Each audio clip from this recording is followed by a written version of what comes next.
আমাদের জীবনে অনেক মানুষ আসে যায়, যেমন সব মানুষ আসে না পার্মানেন্টলি থেকে যাওয়ার জন্য, ঠিক সেরকমই যারা আমাদের ছেড়ে চলে গেছে তাদের সোলের উদ্দেশ্য ছিল না আমাদেরকে একেবারে ভেঙে গুড়িয়ে দেওয়া, যাতে আমরা উঠে দাঁড়াতেই না পারি। যদি ব্যাপারটাকে একটু স্পিরিচুয়ালি দেখি তাহলে দেখব যে সমস্ত সোল আমাদের রাস্তাকে ক্রস করে গেছে তারা প্রত্যেকেই আমাদের ইনার অ্যালাইনমেন্টের একটা পার্ট। যেমন কেউ কেউ আসে আমাদের হার্ড নেচারকে সফেন করার জন্য, আবার কেউ কেউ আসে আমাদেরকে ভালোবাসা শেখানোর জন্য, আবার কেউ কেউ আসে আমাদেরকে প্রকৃত ভালোবাসার জন্য।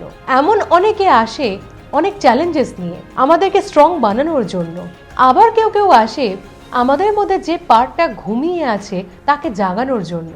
অ্যান্ড লাস্টলি এমন কেউ কেউ আসে এতটা সরলতা নিয়ে এইটা শেখাতে যে আজকে আমি নিজে যে ভার্সনটা নিজের ক্ষেত্রে বানিয়েছি সেটার হয়তো কোনো প্রয়োজনই ছিল না। কিছু ভালো মানুষ যারা আপনাকে আনন্দ দিয়ে যাবে, আর যারা আপনাকে আঘাত দিতে এসেছে তারা আপনাকে আপনার জীবনের শ্রেষ্ঠ জ্ঞানটা দিয়ে যাবে।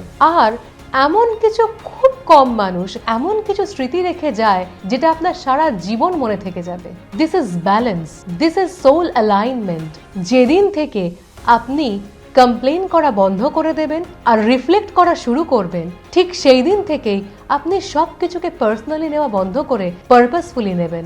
আপনার মনে হবে এরা সবাই আপনার জীবনের টিচার, প্রত্যেকটা এক্সপিরিয়েন্স আপনাকে আপনার হাইয়ার সেলফের কাছে নিয়ে যাচ্ছে। আপনি রিয়েলাইজ করবেন nothing was ever happening to you, it was always happening for you.